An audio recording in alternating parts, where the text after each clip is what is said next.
Okay, so this is kind of a problem. The pot might be broken. What? An archtop jazz guitar for less than $300? Can that be any good? Who knows? Maybe it can replace this one. Or maybe even this one. I guess there's only one way to find out. So now we just need to wait for the guitar to show up. Oh, that was quick. Here. Thanks. Here we go. I think this is the first unboxing I have ever done on this channel.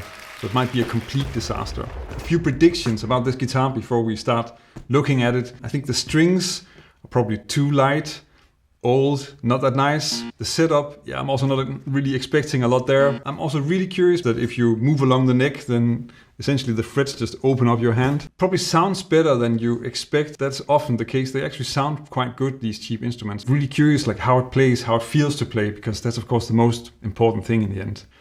Let's get to it. I have my unboxing knife here. The moment of truth. It's in a gig bag with the guitar guide. If it's for beginners, it's kind of okay to actually have those. There's a lot of stuff you don't know about guitar if you've never played one before.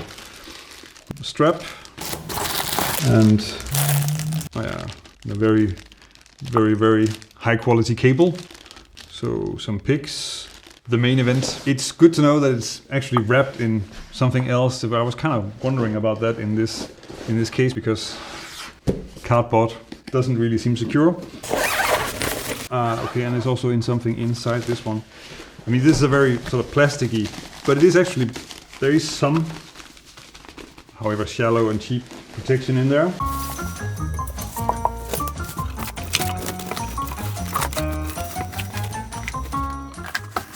So immediately strings, tens, yeah, I don't know, the action, it's not perfect, but could also be a lot worse. I probably need to tune it up first to really know what's going on. Okay, the frets are actually kind of okay. Doesn't feel like I'm gonna have stitches afterwards after playing it, so that's already good. So let's see how it sounds. Okay, so this is kind of a problem.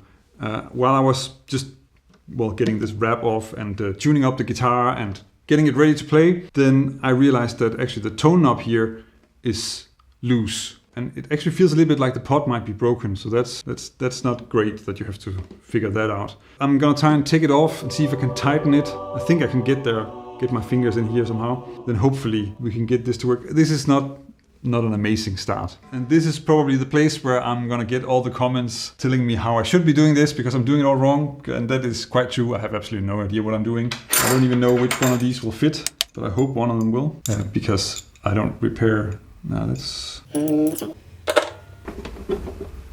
might do it. So what I'm gonna try to do now is just to sort of to hold it in place and then with my finger and then see if I can tighten it a bit. So like this.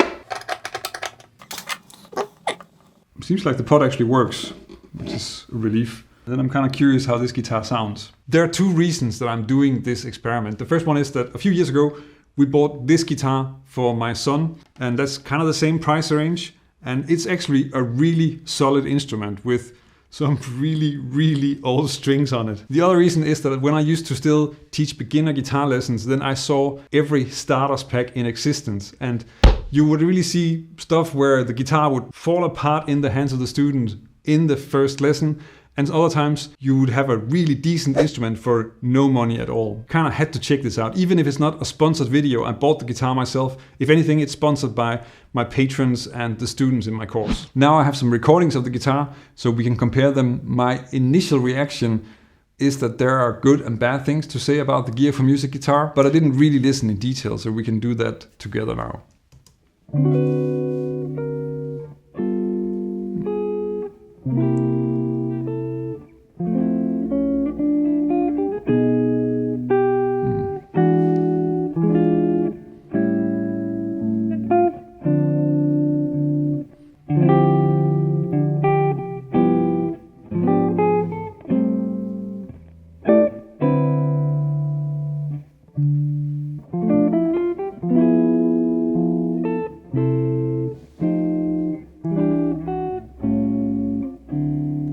So there's actually quite a lot of difference when you're listening to these recordings. When I recorded it I didn't feel that there was as much of a difference. And to me, the difference that you hear in this recording now is that there's not as much clarity on the Gear for Music guitar. It's quite muddy compared to the other two. You can really hear that once the recording changes from the Gear for Music guitar to the Ibanez, then the melody just gets so much more punch. It just stands out and the chords become so much clearer. And I guess that's also a little bit typical for low-end and cheap pickups, that they're muddy. And I think that's just what we're hearing here. It should also be mentioned that the Gear for Music guitar is really low output compared to the other two. And then, of course, you have the clarity once I changed to the Ibanez, and with the ES175, you get the same kind of clarity. But here is also a P90 pickup, so you get some more high-end, and it gets more it has sort of crispness to it. And obviously, like I said, I didn't really feel this when I was playing it, but there definitely is a difference when you listen to it like this. But that's of course only chord melody arrangement. I'm playing with my fingers. How does it work if I'm playing with a pick and playing some solo lines?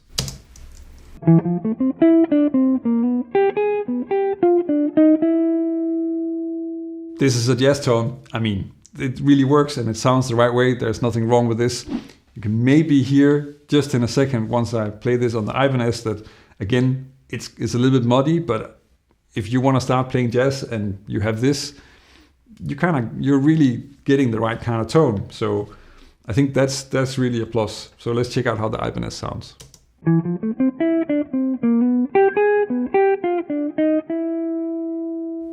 So there is a difference. You can hear that the notes, the melody is just clearer. There's also more high end in the sound just altogether. And it gets even more when you listen to the P90 pickup.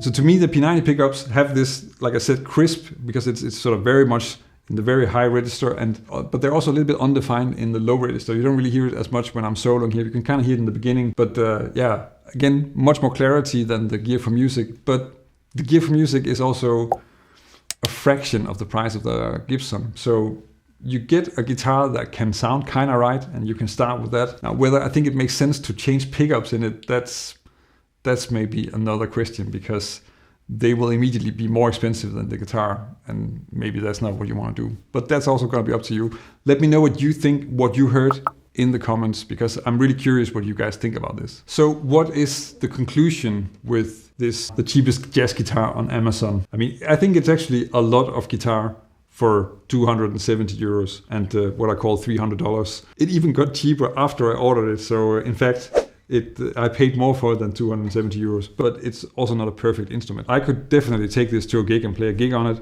I would probably change the strings, that would be really nice. But it is immediately out of the box quite playable. And I think that's actually very nice, and actually also quite impressive for the price. The sound when you amplify it, when you record, is pretty good. One thing that's kind of worrying me, and I couldn't fix it right away, well, there were two things. There was also the tone knob. That was not ideal in any way. And I'm not sure whether you can be expected to be able to fix that yourself. I think that's really, really pushing it. But another thing is, I don't know if you can hear it like this, otherwise I'll record it in a way that you can hear it. Something is resonating here and I cannot figure out where it is exactly. And I could probably search for it more, and I hope it's not inside the guitar. As an acoustic instrument, if I compare it to my Gibson, then the Gibson is probably 3 or 4 times as loud. That's way more resonant as an instrument. And that's anyway also even for a Gibson quite loud.